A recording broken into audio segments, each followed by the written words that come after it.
오늘 하나님 말씀은 사사기 14장 10절에서 15장 8절까지 말씀입니다. 사사기 14장 10절부터 15장 8절까지입니다. 저 한 절 여러분 한 절 이렇게 교독하겠습니다. 저부터 읽겠습니다. 삼손의 아버지가 여자에게로 내려가매 삼손이 거기서 잔치를 베풀었으니 청년들은 이렇게 행하는 풍속이 있었음이더라.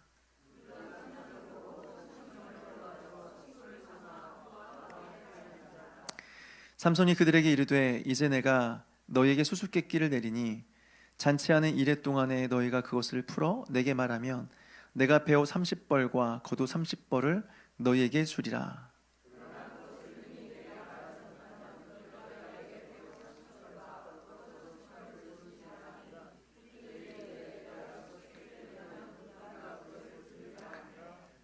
삼손이 그들에게 이르되 먹는 자에게서 먹는 것이 나오고 강한 자에게서 단 것이 나왔느니라 하니라.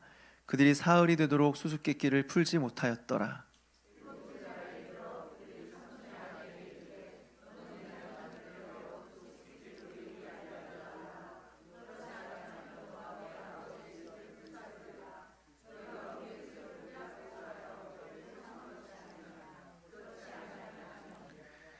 삼손의 아내가 그의 앞에서 울며 이르되 당신이 나를 미워할 뿐이요 사랑하지 아니하는도다.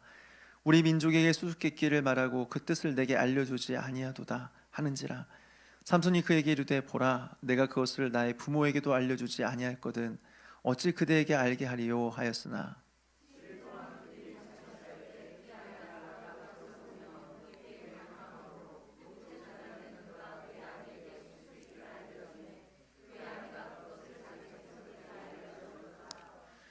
일곱째 날 해 지기 전에 성읍 사람들이 삼손에게 이르되 무엇이 꿀보다 달겠으며 무엇이 사자보다 강하겠느냐 한지라.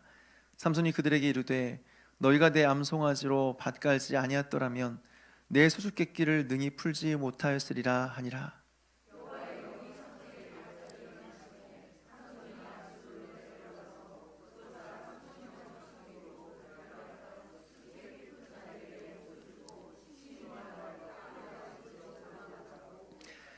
삼손의 아내는 삼손의 친구였던 그의 친구에게 준 바 되었더라.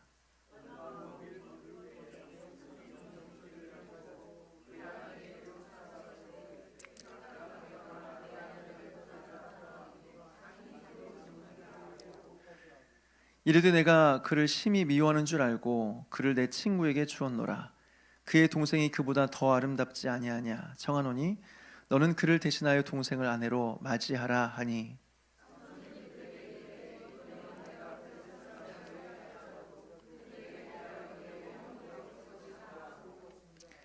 삼손이 가서 여우 300마리를 붙들어서 그 꼬리와 꼬리를 메고 회를 가지고 그 두 꼬리 사이에 한 회를 달고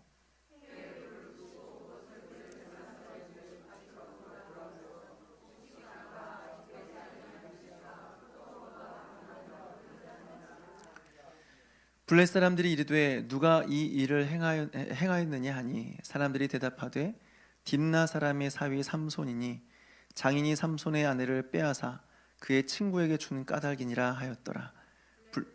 블레 사람들이 올라가서 그 여인과 그의 아버지를 불살르니라.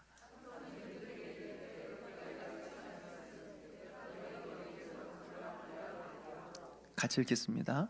블레 사람들의 정강이와 넓적다리를 크게 쳐서 죽이고 내려가서 에돔 바위 틈에 머물렀더라. 아멘. 한번 같이 기도하겠습니다. 하나님 아버지, 오늘 또 이 시간 수요일 밤 우리가 아버지 앞에 나와 예배할 수 있도록 은혜를 베풀어 주심을 감사드립니다. 예배가 시작되었고 하나님 말씀을 듣고자 합니다. 듣는 마음과 깨닫는 은혜를 허락하여 주사 이 말씀에 통하여서 하나님께서 우리에게 하시고자 하는 말씀을 우리가 들으며 또 우리의 삶에 적용할 수 있도록 은혜 베풀어 주옵소서. 감사를 드리옵고 예수님의 이름으로 기도하옵나이다. 아멘. 계속해서 삼손 이야기를 살펴보고 있습니다. 오늘 본문은 지난 시간과 이어지는 내용인데요. 삼손이 성령 충만함을 입고 이제 딥나로 내려가서 한 여자를 봅니다. 블레 사람들의 딸이었습니다.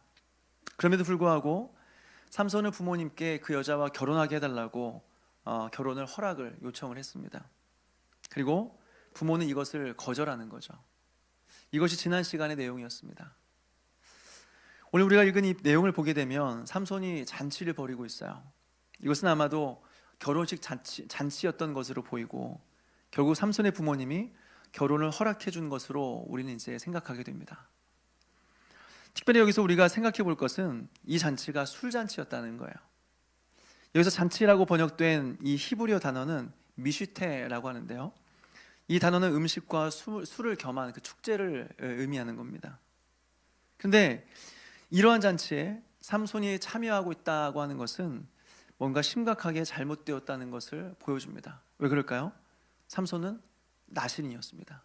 그래서 술을 가까이 할 수 없는 사람이었습니다. 그런데 오늘 왜 삼손은 이 술잔치에 참여하고 있는 것일까요? 오늘 성경은 그 이유에 대해서 말해주고 있는데 우리 14장 10절 말씀을 같이 읽겠습니다. 시작. 삼손의 아버지가 여자에게로 내려가매 삼손이 거기서 잔치를 베풀었으니 청년들은 이렇게 하는 풍속이 있음이더라. 이렇게 하는 풍속이 있음이더라 라고 말하고 있어요. 이것은 무엇을 보여줍니까? 바로 그 당시에 블레셋의 풍습이 그랬다는 것입니다. 다시 말해서 하나님은 이방인의 풍습을 배우지 않게 하기 위해서 그들과 사귀지 말라고 명령하셨는데 삼손은 인생에 한 번밖에 없는 결혼식을 이방인의 풍습을 따라서 진행했다고 하는 거죠. 원래 이방인의 풍습이 그랬기 때문에 라고 하는 것이죠. 여러분, 우리는 여기서 한 가지 중요한 사실을 배우게 됩니다. 한 번 잘못된 선택을 하니까요, 계속해서 잘못된 선택을 하게 된더라 라고 하는 거죠. 한번 생각해 보십시오. 삼손이 이방 여인과 결혼을 안 했더라고 한다면 이방 풍습에 따라 결혼했을까요? 안 했을 것입니다. 그런데 한 번 잘못된 길에 들어서니까 계속 잘못된 선택을 하게 되는 것이죠. 평생 단 한 번밖에 없는 결혼식을 이방인의 풍습을 따라 했다라고 하는 거죠. 다윗을 한번 생각해 보십시오. 다윗은 한가롭게 지붕을 거닐다가 한 여인의 목욕하는 모습을 보았습니다. 그래서 어쩔 수 없는 거죠. 지나가다가 우연히 본 것을 뭐 잘못했다 이렇게 말할 수 있겠습니까? 어쩔 수 없는 일이죠. 문제는 그 본 것으로 끝나야 되는데 그렇지 않았다고 하는 거죠. 사람을 보내서 그 여인을 자신의 방으로 부릅니다. 그리고 간음을 하죠. 이후에 어떻게 되었습니까? 간음을 하고 나서 양심에 가책이 있었는지 자신의 잘못을 덮기 위해서 전쟁터에 싸우고 있는 그 여인의 남편 우리아를 불러냅니다. 아마도 집에서 쉬게 되면 자연스럽게 아내와 동침하게 될 것이고, 그렇다면 이 여인이 혹시라도 임신을 할지라도 자연스럽게 자신의 잘못이 덮여질 것이다 이렇게 생각을 한 거죠. 그런데 어떻습니까?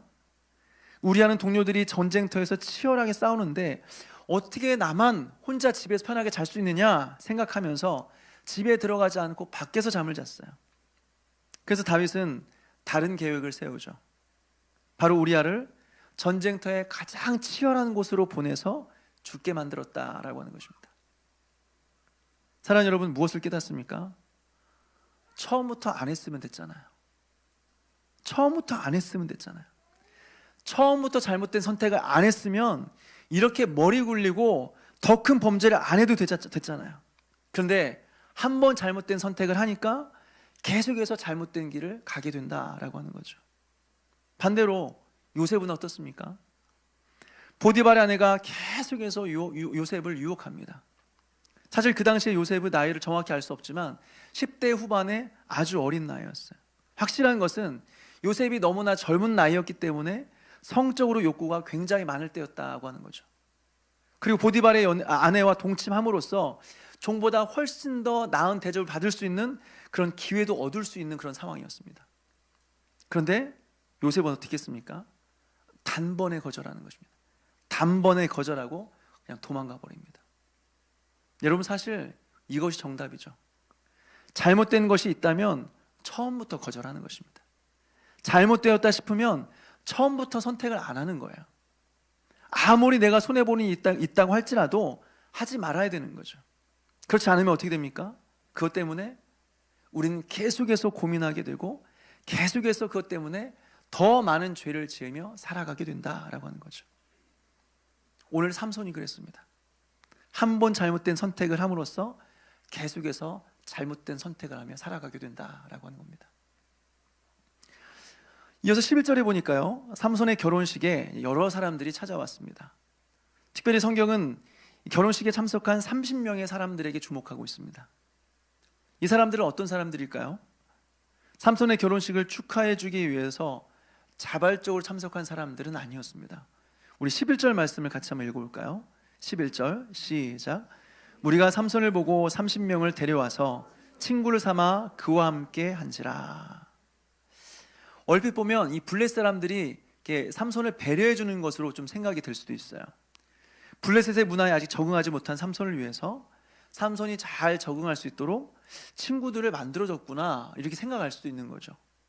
그런데 70인역 번역본을 보게 되면 이렇게 되어 있습니다. 무리가 삼손을 보고 라는 말을 어떻게 번역했냐면요, 무리가 삼손을 두려워하여 라고 말하고 있습니다. 쉽게 말해서 삼손이 너무 두려운 거예요. 그래서 이 사람들은 삼손을 감시하기 위해서 보낸 사람들이라는 거죠. 혹시라도 무슨 일이 생기면 곧바로 이 삼손을 제압하기 위해서 보낸 사람들이다 라고 하는 거죠.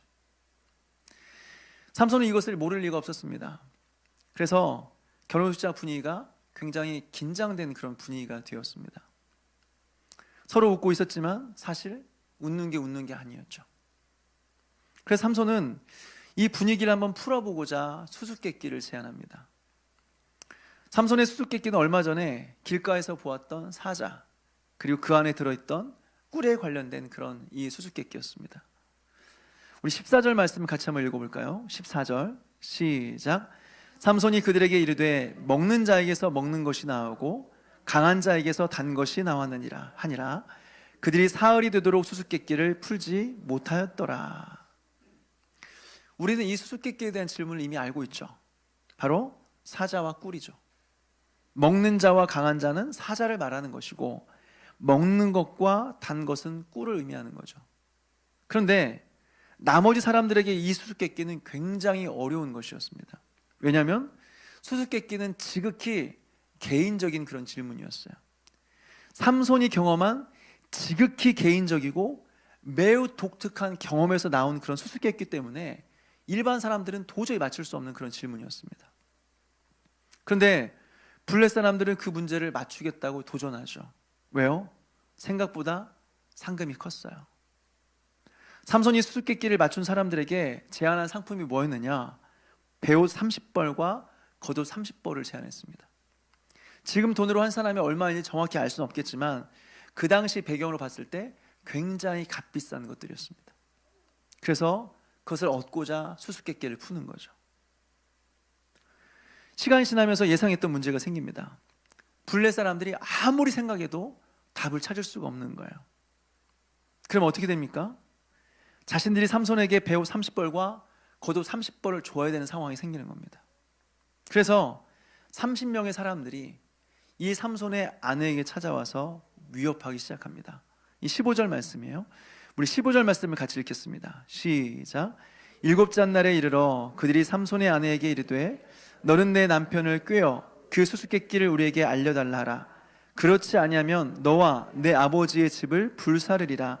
너희가 우리의 소유를 빼앗고자 하여 우리를 청한 것이 아니냐? 그렇지 아니하냐? 하니. 무슨 말이냐면 남편을 꾀어서라도 그 정답을 알아내어라. 그렇지 않으면 내 집을 불태워버리겠다 협박하는 것입니다. 여러분, 이것이 바로 블레셋의 문화입니다. 공정하지 않습니다. 탐욕적입니다. 수수께끼 한번 맞추겠다고 거기에 목숨을 겁니다. 자신이 원하는 것이 있으면 무슨 짓을 해서라도 얻어냅니다. 이것이 바로 블레셋 문화였습니다. 그래서 이 삼손의 아내가 어떻게 했습니까? 계속해서 삼손에게 와서 삼손을 조릅니다. 그런데 삼손이 답을 알려주지 않자 결국 아내는 삼손 앞에 눈물을 보이면서 애원을 합니다. 얼마 동안 울었을까요? 17절을 보니까요 7일 동안이라고 했습니다. 7일 동안. 다시 말해서 일주일 동안 그 답을 얻어내기 위해서 삼손 앞에서 울고 있었다라고 하는 거죠. 물론 우리는 이 여자가 한편으로는 이해가 되기도 합니다. 삼손을 사랑하지 않았구나 이러기보다는 당장 블레 사람들이 자신과 자신의 아버지의 집에 불을 지른다고 하니까 목숨의 위협을 느낀 거죠. 두려웠던 거죠. 그러니까 결혼식 중에서도 자신의 남편의 편을 든 게 아니라 자신의 민족의 편을 들 수밖에 없었던 거죠. 결국 삼손은 어떻게 하냐면 정답을 아내에게 말해줍니다. 이것을 통해서 우리가 깨닫게 되는 것은 삼손이 이 여자를 정말 사랑했구나 라는 것을 생각하게 됩니다. 여러분, 사실 게임이라고 하는 것은요, 남자들에게는 자존심의 문제입니다. 그리고 별거 아닌 게임이라고 할지라도 남자들은 기본적으로 승부욕이 굉장히 강하기 때문에 아주 단순한 게임이라도 이기려는 마음이 굉장히 강합니다. 그래서 남자들은 사소한 것에 때로는 목숨을 걸죠. 무엇보다 이것은 그냥 웃고 마는 게임이 아닙니다. 굉장히 값비싼 옷이 걸린 문제였어요. 그 무엇보다 이것은 다른 것이 아니라 민족의 자존심 싸움이었습니다. 그래서 무슨 수를 써서라도 이겨야 되는 거죠. 그런데 어떻습니까? 사랑한 여자가 정답을 알려주라고 하니까 그냥 알려주는 거예요. 이렇게 우리가 아무리 욕심이 있고 목표가 있어도 정말 사랑하는 사람이 있으면 우리는 그 사람 앞에서 약해지게 되는 겁니다. 그래서 져주는 거죠. 이게 사랑이죠. 사랑 앞에서는 원칙도 신념도 목표도 다 깨지는 거예요. 정말 사랑하면 그냥 다 포기하고 내어주는 것입니다. 사랑하는 여러분, 우리에게 이런 대상이 있습니까? 너무 사랑해서 내 목표도 원칙도 다 내려놓고 그 대상에 맞춰주고 싶은 그런 마음이 들게 만드는 그런 사랑하는 대상이 있습니까? 다른 것 앞에서는 강하지만 그 대상 앞에서만큼은 항상 약한, 혹시 그런 것이 있습니까? 혹시 자녀들의 성적은 어떻습니까? 다른 부분에 있어서만큼은 원칙을 가지고 살아가지만 자녀들의 성적을 위해서라면 모든 원칙을 다 깨고 뭐라도 할 수 있는 것이 혹시 우리의 모습은 아닙니까? 결혼은 어떻습니까? 모든 일의 기도와 섬김 속에서 충성스럽게 살아왔다고 할지라도 결혼만큼은 나의 모든 신앙과 나의 원칙을 다 깨뜨리고서라도 내가 원하는 사람과 결혼하고 싶은 그런 마음이 있는 것이 혹시 우리의 모습은 아닙니까? 또 돈은 어떻습니까? 돈을 많이 모으고 넉넉한 삶을 살기 위해서라고 한다면 그것이 불법이든 다른 사람들에게 해가 되든 상관없이 뭐든지 할 수 있다고 생각하는 것이 혹시 우리의 모습 아닌가요? 우리는 사랑하는 것 앞에 약해지는 것이고 사랑하는 대상 앞에서 우리의 원칙도 목표도 다 내려놓게 되는 것입니다. 근데 여러분, 우리가 우리의 원칙과 자존심을 다 깨고 약해져야 될 대상은 다른 것이 아니라 사실 우리 하나님입니다. 강한 원칙을 가지고 자기 신념을 가지고 살아가는 것 잘못된 것이 아니죠. 그것은 나쁜 것이 아닙니다. 그것은 우리에게 때로는 필요한 자질 중에 하나입니다. 그럼에도 불구하고 우리 하나님 앞에서만큼은, 하나님의 말씀 앞에서만큼은 우리의 모든 신념과 원칙을 내려놓을 수 있어야 된다고 하는 거죠. 그리고 말씀 앞에서 자신을 꺾을 수 있어야 된다고 하는 거죠. 그것이 바로 하나님을 사랑하는 거예요. 내가 하나님을 사랑하고 있다는 증거예요. 여러분, 하나님 말씀 앞에서 나의 모든 고집과 원칙을 다 내려놓고 말씀에 순종하며 하나님만 사랑하며 살아가는 그런 저와 여러분 되시기를 주님의 이름으로 축원합니다. 이제 블레셋 사람들은요, 삼손의 아내를 통해서 알게 된 그 정답을 가지고 이제 삼손을 찾아갑니다. 그리고 삼손에게 그 정답을 말하는 거죠. 무엇이 꿀보다 달겠으며 무엇이 사자보다 가겠느냐.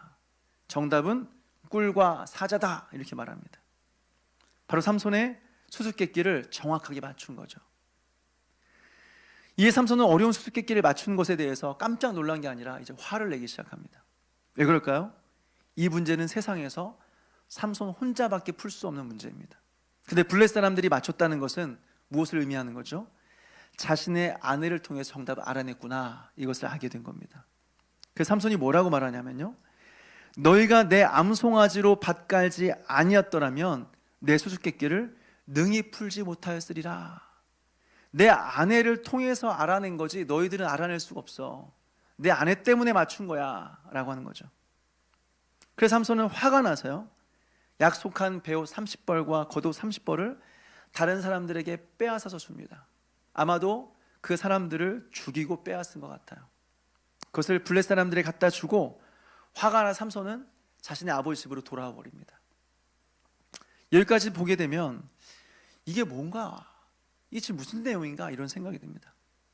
여호와의 영이 임하여서 삼손이 딥나로 내려왔고 예쁜 여자를 보고 거기에서 그 여자와 사랑에 빠져서 부모님에게 와서 결혼시켜달라고 떼를 쓰고 결국 블레셋 사람과 결혼했지만 결혼식 잔치는 술잔치였고 그 자리에서 수수께끼 때문에 잔치는 난장판이 되고 그리고 결국에는 그 사랑하는 사람을 버려두고 자신의 아버지의 집으로 오게 되는 거죠.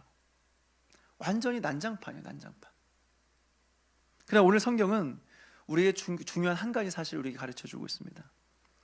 우리 14장 4절 말씀 한번 읽어볼까요?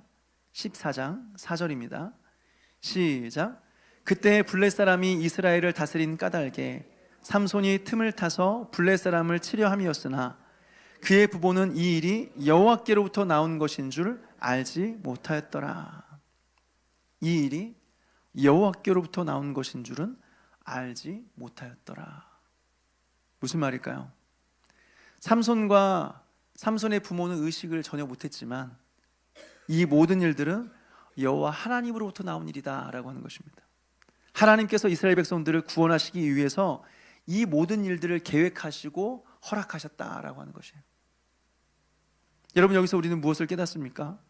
우리가 의식하지 못하는 상황이라고 할지라도 하나님께서는 우리의 삶을 통하여서 결국엔 하나님의 뜻을 이루신다라고 하는 거예요. 우리는 하나님의 뜻과 전혀 상관없는 삶을 살아간다고 할지라도 하나님은 우리의 삶을 통해서 하나님께서 원하시는 일들을 이루신다라고 하는 거죠. 따라서 여러분, 사실 우리의 인생은 우리의 것이 아닙니다.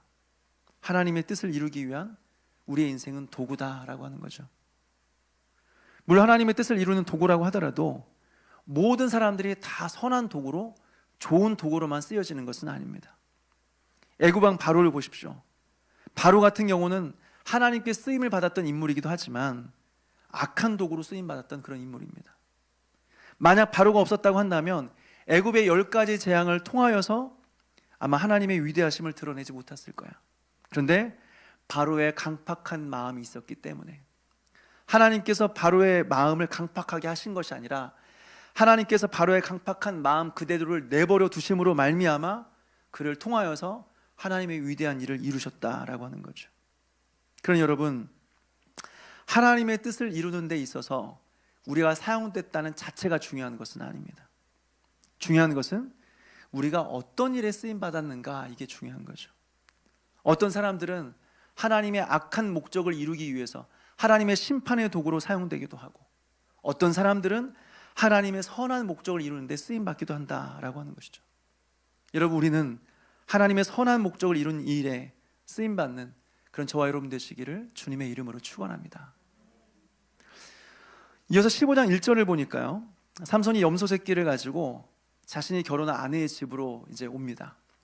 이것은 아마도 아내의 서운한 이 마음을 해결하려고 하는 화해의 선물로 보여집니다. 염소 새끼를 주면서 결혼하자마자 내가 떠나는 것은 잘못했다, 용서해달라, 뭐 이런 마음으로 찾아온 것 같아요. 근데 문제는 무엇입니까? 장인이 결혼한 아내를 만나게 해주지 않아요. 그래서 계속해서 쪼르니까 15장 2절에 말하는 거죠. 우리 15장 2절 말씀을 같이 한번 읽겠습니다. 시작. 내가 그를 심히 미워하는 줄 알고 그를 내 친구에게 주었노라. 그의 동생이 그보다 더 아름답지 아니하냐. 청하노니 너는 그를 대신하여 동생을 아내로 맞이하라. 아멘. 무슨 말입니까? 분명히 결혼식을 통해서 서로 부부라고 약속을 했는데 결혼식이 제대로 마무리되기도 전에 그 딸을 다른 사람이 줘버린 거예요. 여러분, 이것이 바로 블레셋의 문화였다라고 하는 거죠. 공정하지도 않고 수수께끼 이겨보겠다고 위협하고 그리고 결혼한 여자를 쉽게 다른 사람에게 줘버리는 성적으로 부패한 모습들, 이것이 바로 삼손이 사랑하는 여인의 민족인 블레셋의 문화였다라고 하는 거예요. 물론 삼손은 이런 블레셋의 문화를 좋아하진 않았습니다. 그래서 이것 때문에 마음도 상하고 다툼도 일어났습니다. 삼손이 좋아했던 것은 블레셋 문화가 아니라 블레셋의 여인을 사랑했다라고 하는 거죠. 그런데 삼손이 깨닫지 못하는 것이 한 가지 있었습니다. 그것은 뭐냐면 블레셋 여인과 결혼한 것이 곧 블레셋 문화와 결혼한 것이었다라고 하는 거예요. 이것이 바로 우리가 배우자를 잘 만나야 되는 이유인 것입니다. 이것이 바로 믿는 자와 함께 멍에를 맬 수 없는, 믿지 않은 자와 멍에를 맬 수 없는 이유가 된다라고 하는 것이죠. 사람들은 때로 오해합니다. 내가 이 세상에 하고 싶은 대로 살아가지만 나는 세상에 물들지 않는다라고 생각합니다. 하나님이 아닌 것을, 다른 것들을 사랑하면서도 나는 여전히 이 세상과 상관없이 살아갈 수 있다라고 생각합니다. 그런데 다 착각이에요. 죄와 죄가 아닌 것의 경계를 오가며 우리가 장난치듯 살아가는 모든 삶을 통하여서 우리는 결국에 이 세상에 물들게 되어 있다라고 하는 것이죠. 우리는 처음부터 하지 말아야 되는 것입니다. 처음부터 블레셋 여인과 결혼하면 안 되는 것입니다. 이후에 어떻게 되었습니까? 삼손은 결혼의 그 약속을 어기고 다른 사람에게 아내를 줘버린 그 장인에 대한 분노, 그리고 다른 사람에게 가라고 했다고 해서 말 그대로 다른 사람에게 가버린 그 아내에 대한 분노, 그리고 자신의 아내를 빼앗은 블레셋 사람들에 대한 분노, 이 분노 때문에 이제 복수를 시작하기 시작합니다. 물론 이것 또한 하나님의, 크게 봤을 때는 하나님의 계획 가운데 있었던 거죠.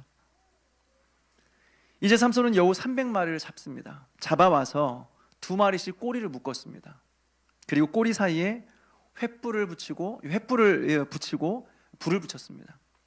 그래서 그 여우들을 블레 사람들의 곡식 밭으로 이제 몰아넣은 거죠. 왜 여우 2마리씩일까요? 아무래도 한 마리보다는 2마리씩 묶어 놓으면 행동이 부자연스러워지는 거죠. 그리고 꼬리에 불이 붙었기 때문에 아마 이제 여우들이 공포에 질려서 막 종횡무진 이제 막 왔다 갔다 하면서 온 이 블레셋의 곡식 밭을 다 태울 수 있다고 생각했던 것 같아요. 실제로 그런 일이 일어났습니다. 그래서 이 불로 인해서 블레셋에 엄청난 피해를 주게 되죠. 이것 때문에 블레셋 사람들은 다시 이제 삼손의 복수에 다시 복수를 하게 됩니다. 복수가 복수를 낳은 거죠. 블레셋 사람들은 어떻게 합니까? 삼손에게 복수하기 위해서 보란듯이 장인과 그의 아내를 불태워 죽여버립니다. 아주 잔인하고 끔찍한 일을 저지른 거죠. 이것에 대해서 분노한 삼손은 또 복수를 합니다. 15장 7절과 8절 말씀입니다. 같이 읽겠습니다. 시작.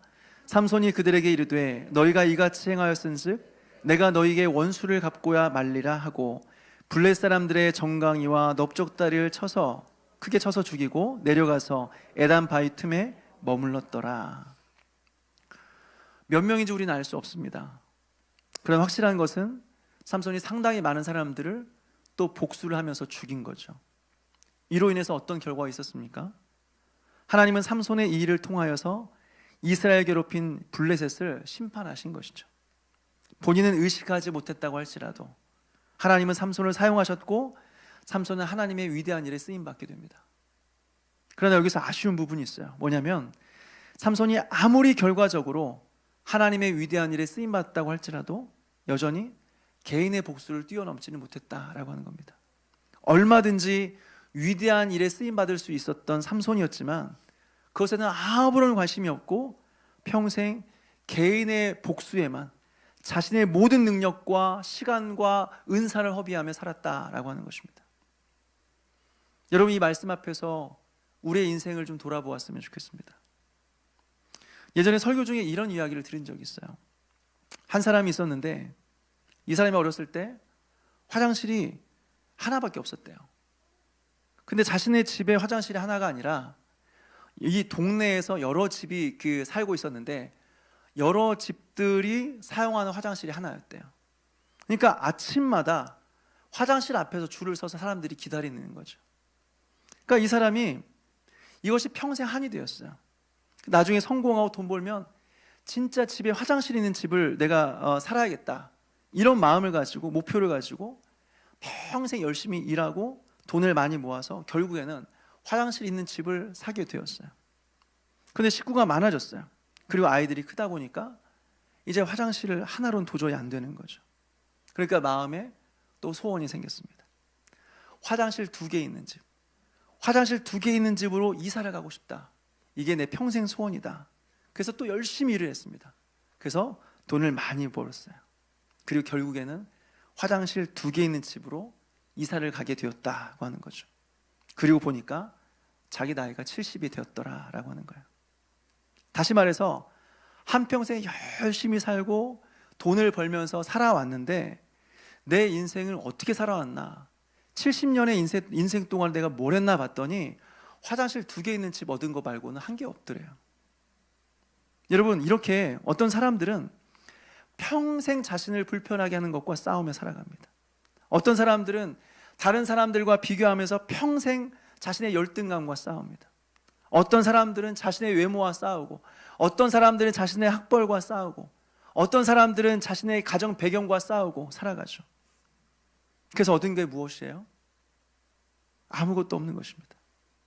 삼손은 평생 하나님 주신 그 재능과 능력과 힘을 가지고 하나님의 영광을 위해 살아가는 것이 아니라 평생 복수하며 살았어요.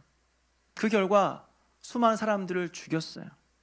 그리고 그 결과 오늘은 뭐냐면 홀로 에단 바위 틈에 숨어있는 신세가 되었다라고 하는 거죠. 사랑하는 여러분, 하나님께서 우리에게 주신 모든 능력과 은사와 시간들은요, 내 맘대로 살라고, 나 불편하게 한 사람들 복수하라고 주신 것이 아닙니다. 하나님을 알고 하나님을 사랑하고 하나님의 뜻대로 살라고 주신 은혜라고 하는 거죠. 따라서 우리가 하나님 말씀대로 살지 못하는 것도 잘못이지만 하나님 주신 은혜와 은사를 허비하며 살아가는 것도 잘못이다라고 하는 거예요. 우리는 어떻습니까? 하나님께서 우리에게 베풀어 주신 그 은혜와 그 능력과 재능을 한번 돌아보았으면 좋겠습니다. 그리고 그것들이 우리의 인생에 있어서 허비되지 않고 하나님 앞에 잘 살 수 있도록 애를 썼으면 좋겠어요. 그래서 우리가 하루를 살아도 우리의 인생이 하나님께 기쁨이 되어지고 하나님께 영광이 되어지는 그런 복된 인생이 되기를 주님의 이름으로 축원합니다.